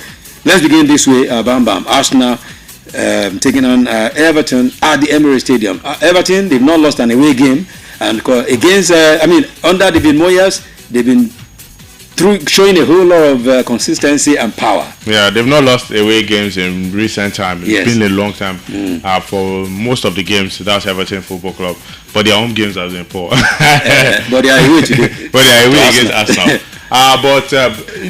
Before you even go far, see league. We talk about our own. That's true. See our own. Somebody true. is losing at home, but winning away. Yeah, exactly. But in Nigeria, you are winning away. I'm glad that you're even able to spot that, because it shows that they build momentum even away from home. How can you be winning away then you are losing at home? But in Nigeria, how can you be winning at home? God, we will keep talking about this MPFL thing because it's our league, but it's tiring when you talk about MPFL, like sports here we always say. Yeah. So Bam Bam, Arsenal. Arsenal. In England now, this game is having a whole lot of debate. They said this game could be a game that will decide the winning. Yes, they can actually decide the winning, because for Arsenal, the games that they've drawn, against Wolves, these are against Brentford. These are games that we expect them to actually, do the good job and seal the game up. It's a convincing win would have actually helped Arsenal in pole position right now, even against the likes of Man City. But they were not able to do the job. But against the top teams like Tottenham Hotspur in recent time, they were able to do that. Even Chelsea Football Club, they were able to grind results. That's Arsenal. Against Everton, honestly speaking, another tough encounter for Arsenal, because since 2023, the game has always produced not more than 2 goals. Yeah. Always slim victory. Even if Arsenal would win 1-0, 1-1, 2-1, that's always the game, because Everton, under David Moyes, they understand that they're always locking their defense. And for Arsenal, one of the problems that they've had is low blocks. Okay. They always struggle against low blocks because they don't have that finisher. Gyökeres has not been in the party so well. And for the likes of Saka, they've stretched them too much in this season. So they would have to really bank on their wingers this time, and maybe Gabriel Jesus. I always say that I love Gabriel Jesus as a 9, because one thing about Gabriel Jesus is it might not give you the goals, but it would disturb the defenders, dribble, give them a run for their money, and help the wingers to get the goal. But Gyökeres also wants to score, so a lot of things will pan out in that game. For Everton, we always talk about the fact that Everton, they defend so well, but they have good attacking players. Just Jack Grealish is the one that has been absent for a while, but they also have good players. Iliman Ndiaye, Driss Biol, and other fine players who has been helping them. So it's going to be a tough encounter for Arsenal. I would honestly want Arsenal to win, and I think Arsenal will be able to do the job. Yeah, I don't think Arsenal will do the job. Yeah, they will do the job. Well, for those who have been criticizing them, first they said this season Saka has not been the Saka. Although his coach was able to come to his rescue yesterday, to come to his defense and say, look, Saka is still a magical guy in Arsenal. He's still doing very well for them. But a whole lot of people have said the Saka of this season is not the Saka they are used to. I mean, what do you make of this? And secondly, is those who have been criticizing Arsenal that they don't win openly in an open play. They depend on set pieces. Now our set pieces not part of football. It's part, definitely. If you feel like that's your advantage, why not take advantage of it?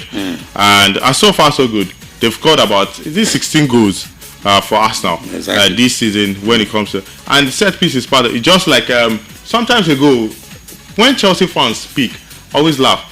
Cole Palmer, when he scored up to 20 goals, how many penalties did he play? Is it not set piece?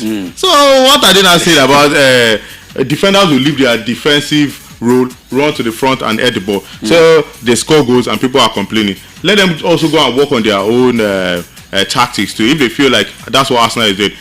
At this point in time, a manager like Arteta, anything would win if it's possible to use the hand of God, just like Maradona. He will do it because it's been falling short for him. So he has worked on different tactics. Whatever can work, let's do it. And for Saka, what else do they expect from Saka? Why did they sign Gyökeres? Arsenal fans have always talked about, we don't have good attackers. That's what has not been helping us. Haaland, even when Pep Guardiola was even winning the league, he had to sign Haaland to actually boost him. That was why they were able to win the UEFA Champions League. Yes. Eventually, they bought in Gyökeres. That is to relieve the job of Saka. How many goals has Saka scored so far this season? 6 goals. And we know that Arsenal, this season, Gyökeres is the highest goal scorer, 10 goals. But Arsenal have shared goals among themselves. The players, 5 goals. Even their midfielder, Declan Rice, he has scored goals too. A lot of them. So that's what they've made their play all about. So for me, Saka has been decent. Do they want to kill him at this point? What else do they want from him? He scores goals. He scores important goals, 6 goals. Even though people expect double figure, because sometimes he had double figures. But what's the job of his striker? He has other wingers. And now they have squad depth. Madueke has played some games. In the other side, Trossard, what people should be talking about is their captain Odegaard, who has not been consistent. But for me, Saka, even when he's injured, the next game he comes back, he still delivers performance. Even the top games, Saka will always deliver. So for me, he has done his best, and he will keep doing what he knows how to do. If they rely on him too much, if he has a serious injury, what will become of Saka? If he goes 1 year without playing football, that gradually ends a player's career. So what's Gyökeres' job? Gyökeres, I expect that when he was scoring in Sporting Lisbon, now he has only scored 10. He should be banging in like 15, 12, 17 goals. If Thiago in Brentford can be scoring more than 15 goals in the Premier League, what's Gyökeres doing? And since even the 10 goals that he has scored, he has not been able to be in the party so far for Arsenal Football Club. For me, I love what Saka is doing, and for me, he has done well. Even if they end the season like this, first, even if they end up second, Saka has done his best. Saka has done his best, according to the Sports Bam. Now, Chelsea, Newcastle United. I mean, Chelsea are wounded. They are coming off this game like a wounded lion. So they might be biting Newcastle so hard today. And Newcastle off a game against Barcelona. They'll be going back to the new camp at the midweek on Tuesday, hoping for a good result. But with what they played, people are saying it's even easier for Chelsea to pull through than Newcastle United going to Barcelona. Now, the game against Newcastle, Chelsea need this game to prove a point to their fans, especially their coach, who people have criticized that he was an instrumental to this game that actually cost Chelsea 5-2 at the Parc des Princes. Yes, for Arsenal, for Chelsea, I beg your pardon. For Chelsea against Newcastle, Newcastle have been one of the teams in recent years that have been able to pose threats to Chelsea. If Chelsea would even win, it's always a slim goal. Sometimes they go 3-2, 2-2. Newcastle has even defeated in recent time. In the last 4 games, Newcastle has defeated Chelsea. So that's how they've been able to prove that. But for Rosenio, this time is now or never for him. Yeah, definitely. Because I don't see a comeback. I don't know why people feel like there's a comeback in the Champions League. So if the Champions League is out, some other competitions like the FA Cup, Carabao is not. Arsenal knocked them off. Yeah. In the Carabao, what is left now is the Premier League. They can't even win it. Is it Premier League or FA Cup? Okay, FA Cup is still very much open. The airport Vale to play. But that one is still open. But you know that the FA Cup, there's still more games to come. Yeah. Quarterfinals, semi-finals, something can still happen. But out of the 4 competitions, the Carabao Cup they are out, Champions League, people say 50%, but me I'll say 80% they're out against PSG. So Premier League they can't win it. What they can do is to fight for top 4. So Rosenio, right now, a lot of things will be going through his mind. The captain has signed a new contract, Reece James. So big one for him. That should be a motivation. Even for the team itself, because the captain is the leader of the team. But against Newcastle, this Newcastle team, when you don't expect them to win games, against top teams, they fight. But against middle class teams like Fulham, that's where you see them struggle. So I won't be surprised. Chelsea do the same thing too. Chelsea also, they are guilty of it. But Newcastle, after their game against Barcelona, nobody expected that Newcastle was going to give Barca that run.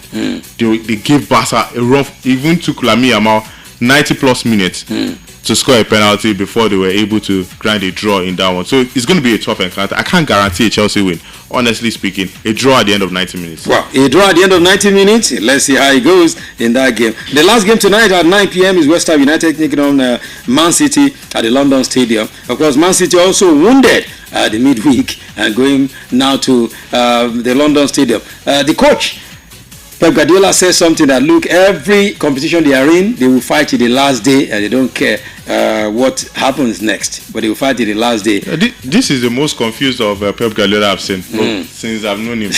I've never seen Pep Guardiola this confused before. I've never seen Pep Guardiola change his tactics 1 million times in a season where he doesn't even know.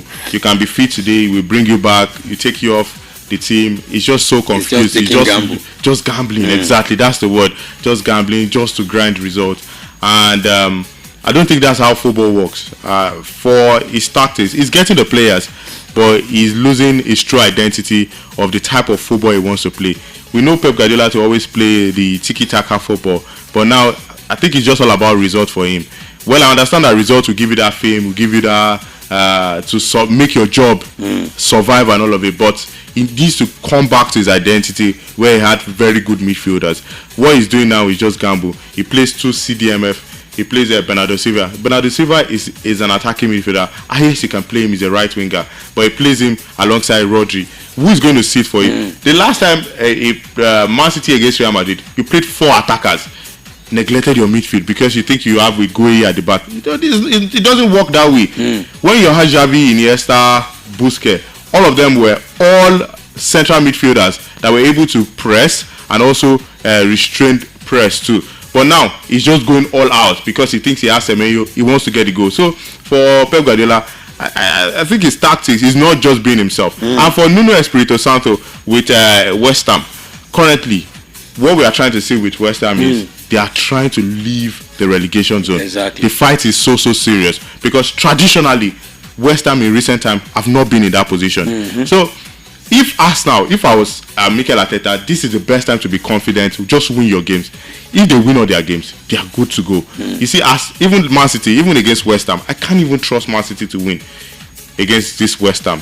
West Ham might pull a surprise against Man City because you put Semenyo, you put Haaland, it's just goals for them, but they still concede. Imagine conceding 3 goals. They should have even considered 4 goals. So the defense for Pep Guardiola is not working to improve his defense, and it's something that everyone has been talking about over the years. So for West Ham, if they are being compact, they play the old style United game against Man City, sit back and counter them, they will defeat United. They will defeat Man City. So for me, I don't think Man City this game, they can't win. Okay, all right. So these are the games for tonight. Then tomorrow, yes, we have some games on our hand. Crystal Palace will take on Leeds United, and of course, the only team of all the 9 teams representing England EPL in the continent, in whether Champions League, Europa League, Conference League, the only team that granted the result, Aston Villa, and they are playing Man United tomorrow. Man United, well, some people said Man United, they should not be where they are now. They should be the one dictating the pace because they don't have anything they are playing for. Only the league, that's where they are competing. So why are they where they are?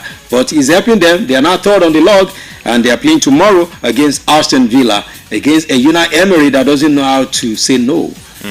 What a game tomorrow. That game is coming up at 3 p.m. tomorrow, Bamba. Yeah, proud to the game that they played against Lille, where they got that victory.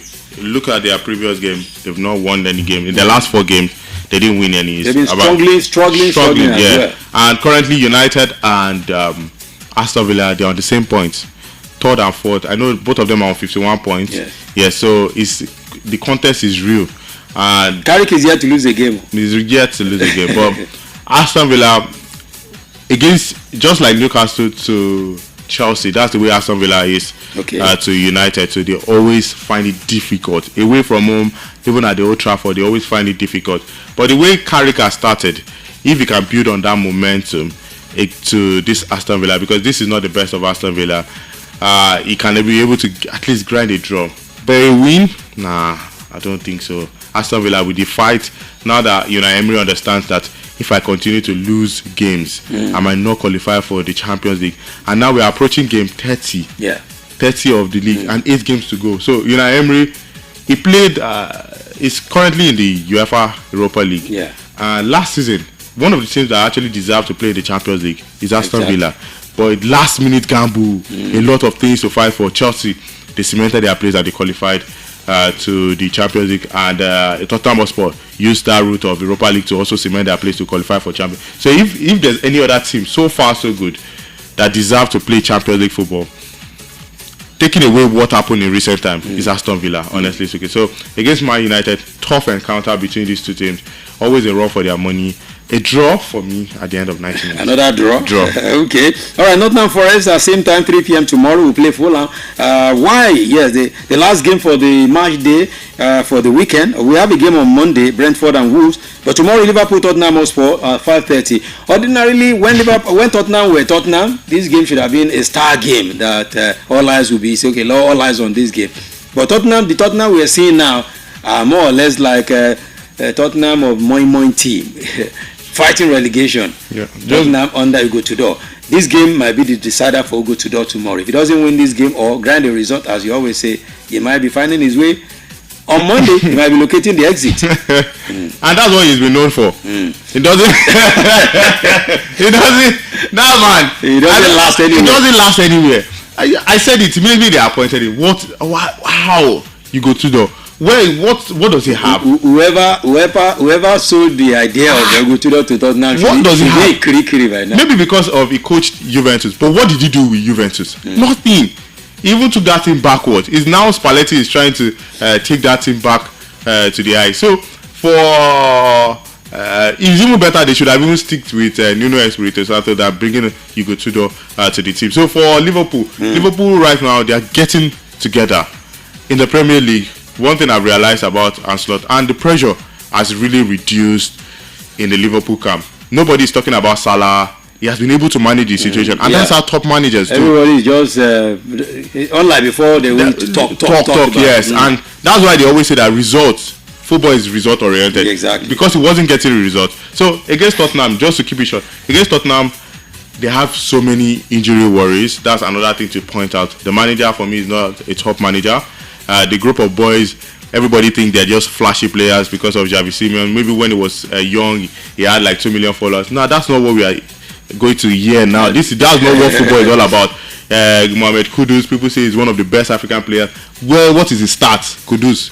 Kudus give you 15 goals. Kolo Muani, somebody that lost that crucial goal in the World Cup. Just bunch of average players. That's what I see in that Tottenham side. But they are flashy. People know them. And people think that's what, or maybe Tottenham Hotspur fans think that's what will give them the result. It's a group of poor coach, poor managers, and even I don't know who the chairman is. After at the end, just left because all of them poor. So after Danny Levy, yes, left the club. So for me, a Liverpool win at the end of the night. Liverpool win, straight win, of course. Well, Let's see. And if Liverpool win that game, and of course, considering what happens against Chelsea and Newcastle, Liverpool might just go back to where they belong. Okay, let's go to the La Liga now. And of course, a game was decided last night between Alaves and Villarreal. It ended 1-1. And earlier today, Girona defeated Athletic Club 3-0. As we speak right now, Atletico Madrid, Ademola Lookman's Atletico Madrid are winning Getafe 1-0. The game in the 18th minute. The goal was scored in the 8th minute of action. Of course, by Munila in the 8th minute. So the game is still on in the 19th minute. Atletico Madrid 1, Getafe 0. Other games will be going down. Real Oviedo taking on Valencia and Real Madrid taking on Elche. Bam Bam. Real Madrid and Elche. Right now, Real Madrid, just as their rivals Barcelona, cannot afford to lose a game, to drop a point at this time of the league. If they need this win, and Elche, they are one of the teams that have been so poor so far in the La Liga. It's an advantage for Real Madrid. But Elche played a 2-0 draw in the first leg of the league, where the league started. They played 2-0 with Real Madrid. Real Madrid always struggle with some of the bottom sides in the Spanish La Liga. That's another thing Arbeloa so far has not really worked on. Against Man City, good fight for them, but against the top side, the lesser sides in the Spanish La Liga, you can't even guarantee. Maybe tomorrow, I know that Madrid will later today, I know that Madrid will win, but it could be a slim victory for them. So imagine Federico Valverde, the midfielder, doing the job for the goal scorers. He goes that something is still wrong with that Madrid side. Well, in the Champions League, maybe because of history, that's why they are pushing forward. But you see this fight in the Spanish La Liga, it's a Barca one. It's a Barca one? Easy. Well, Arbeloa has assured the fans that against Man City on Wednesday, the team will bounce back. On Tuesday, the team will bounce back. Kylian Mbappe is back. That is going to be fully back against Man City. So that could be a very bad one for Man City. All right, tomorrow Mallorca will play Espanyol, and of course Real Betis taking on Celta Vigo, and Sociedad against Osasuna, while on Monday it will be Rayo Vallecano and Levante. And tomorrow at 4 p.m, Barcelona taking on Sevilla. This is a star game in the La Liga for this week. Bamba. Star word, because even the last time Sevilla played a 4-1, exactly, where our Nigerian boy came from the bench and he scored a very fine goal right there. It was Rashford who got the goal for Barcelona. So this Sevilla time, in a good spirit right now. Good spirit. Before the game, talking about the head-to-head, you always see Barca having it easy against Sevilla. 5-1, 4-1. They will always do it easily against Sevilla. But Akko Adams, alongside the other boys, were able to do it the last game. So for Barca, one thing that they can always fight for, and people know them for, is winning the Spanish La Liga. Even Madrid, in recent times, even when Ronaldo was there, they won it just 2 times. That's the Spanish La Liga. So it's always a Barca team to dominate. And now that they have the edge, they can always capitalize on it. They are playing at the Camp Nou, and we know that Camp Nou is always a fortress for Barcelona. So for me, it should be an easy one for them. And now they have most of their players back on track for them. Less injury worries for the team. Even Gavi is even back, Pedri. So just De Jong, that's another person that they are missing in the middle. But they've been able to grind results even without De Jong. So for me, Barca, Sevilla, Barca slim victory. Slim victory. Yeah.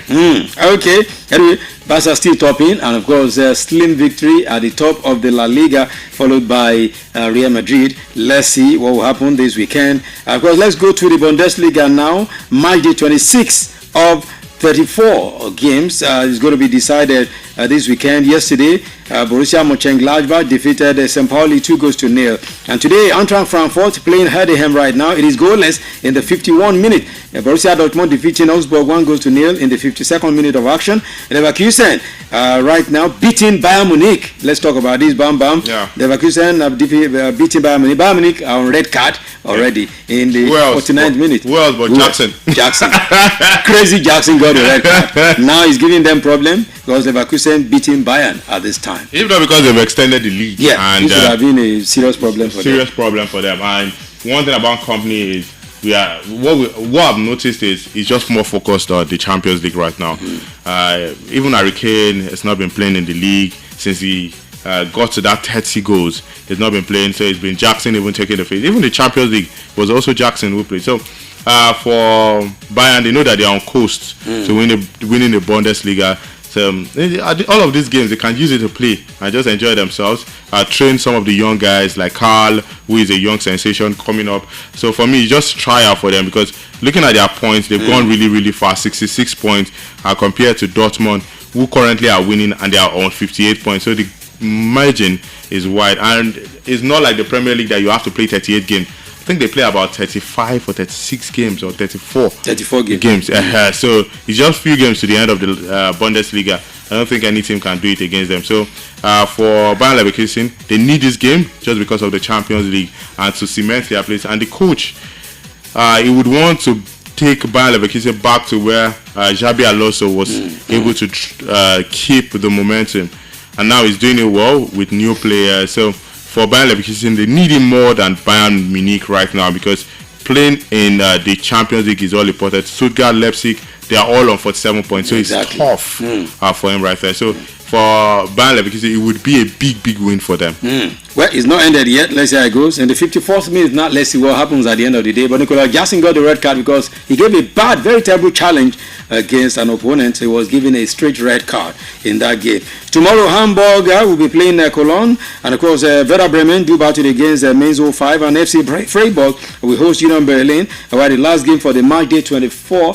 Match day 26 is VfB Stuttgart against RB Leipzig tomorrow at 7:30. So these are the game for the match day 26 encounter in the German Bundesliga. Of course, the Bayern Munich still top in the league, followed by Borussia Dortmund. Okay, moving on from there to the Italian Serie A for today. Of course, some games going down in the Italian Serie A as usual this weekend. But let's quickly tell you that in the match day 27 of 38 yesterday, it was Torino defeating Parma 4-1. It was a massive win for Parma in that game. And of course, right about now, in the 83rd minute of action, Inter Milan and Atalanta doing battle. It is 1-1.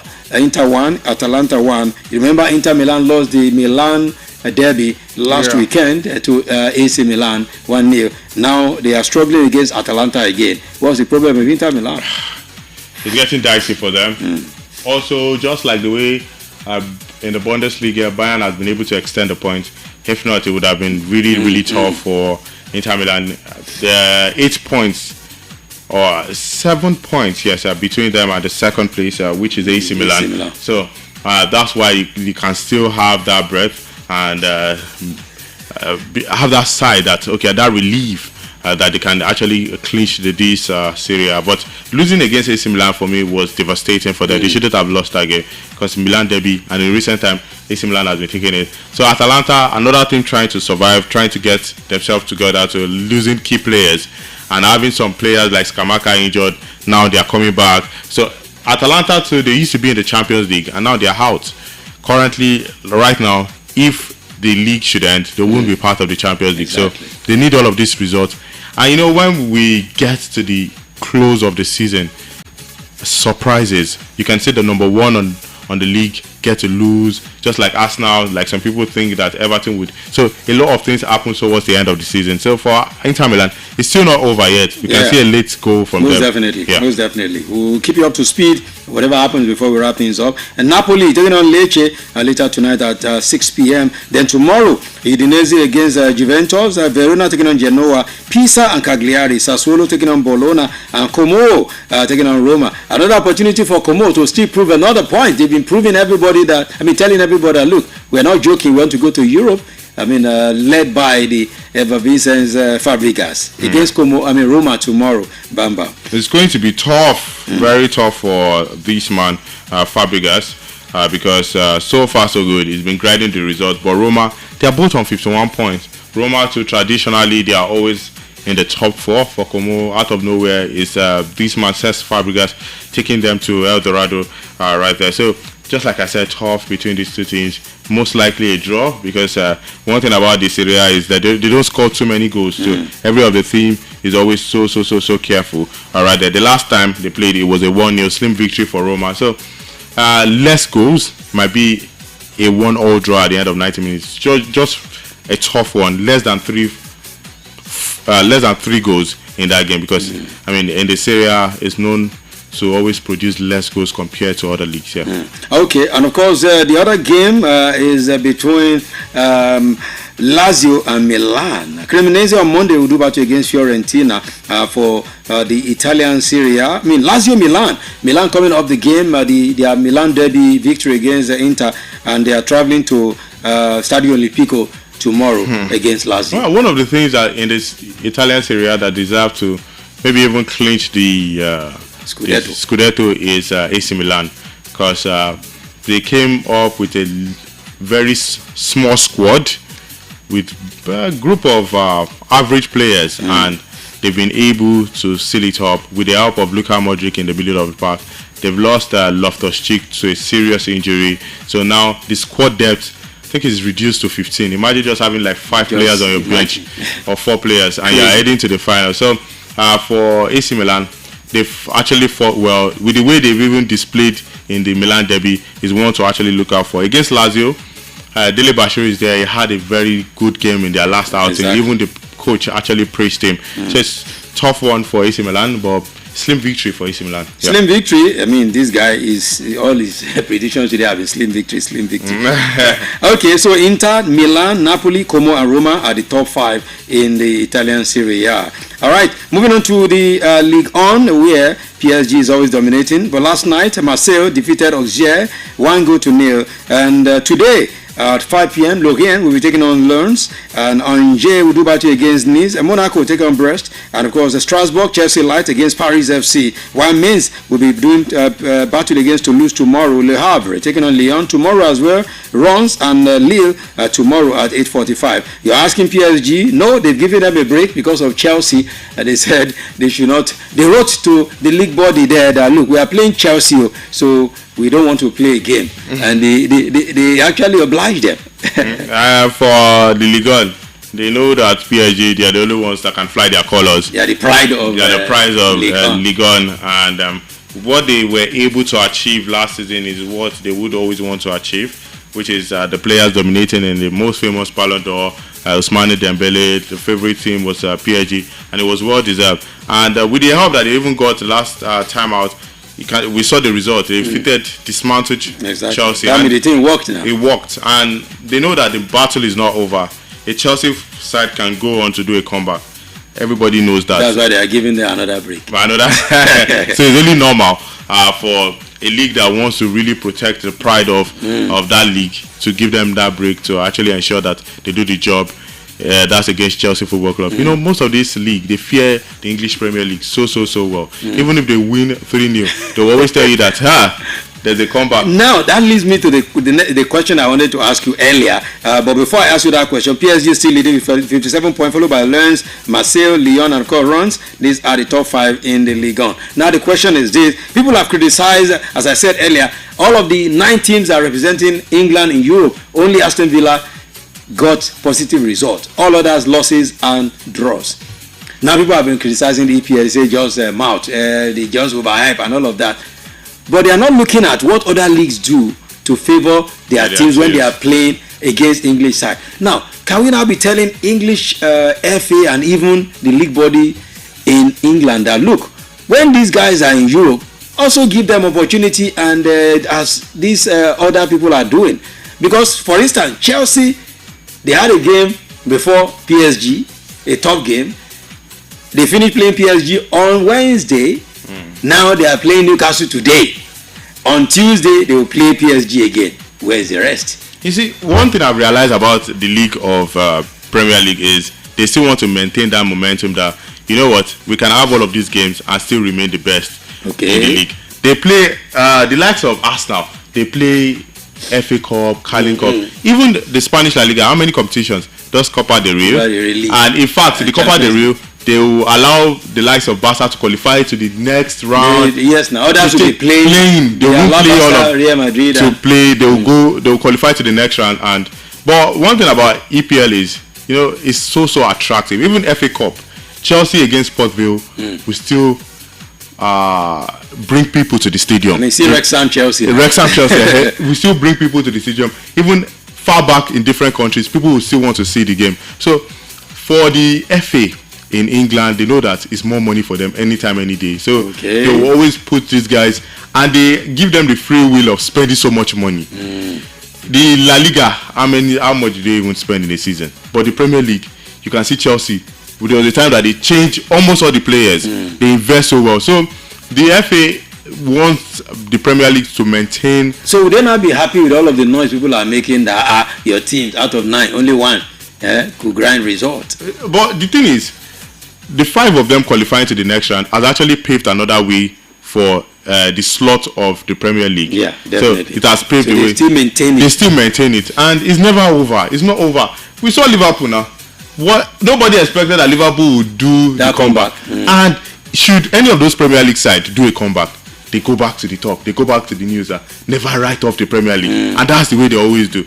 I know that for Chelsea is probably over against PSG, but I can't. To me, I never believe it. Because everybody, Daniel has told me I should not say it again. That's because of the prestige of the Premier League. But Real Madrid and Man City is still going to end tough. Who says Man City too? Who scored 3 goals? 3 goals at the Emirates. At the Emirates. So that's one thing. The Premier League, you can't write them off, and it's because they play so many games. The league is so attractive. They invest so much in players, and the league, they understand that even if we give them rest, people will talk about it that we are trying to protect. You know what? Just do your thing. Let's organize the game. Play so many games. Do well in the Champions League, and you're still going to be high. Chelsea too played so many games too. They went on to win the Club World Cup even afterwards. Arsenal too in the semi-finals against Real Madrid. So they know how to make that spotlight even when some of these teams. If PSG go on to win the Champions League, people will say, PSG that the league allowed to forfeit so many games to play some of the games later. People will still use that mindset. But if a Premier League team, they know that you fought blood and sand because you play about 6 competitions, about 3 in your league. You still play the Champions League, you still play other competitions right there. So it takes for me, the Premier League has always shown that they are the big boys without trying to favor themselves to actually clinch this title. They always do it in a justified way, and that's how football should be all about. Not protecting interest. Not protecting interest. Okay, so let's see how it goes. Those are the action attractions for you today. Of course, football without violence is what we preach every time. So don't go fight because they are mocking your team. If you don't have the balls to actually take the GS, walk away. That's what we say every time. All right, before we begin to wrap things up this beautiful day, bam bam, FIFA has approved about 4 new changes within football matches ahead of the 2026 World Cup. Of course, the tournament will be held in US, Canada, and Mexico. And it will have 48 teams instead of the usual 32. There are new rules expected to make matches faster and help referees make better decisions. Of course, the 4 new rules are, let's take them one by one, Bamba. One is that the substitution rules. Now, when player is substituted off, they must leave the field within 10 seconds. 10 seconds, don't waste no time. If you cannot run, you jog.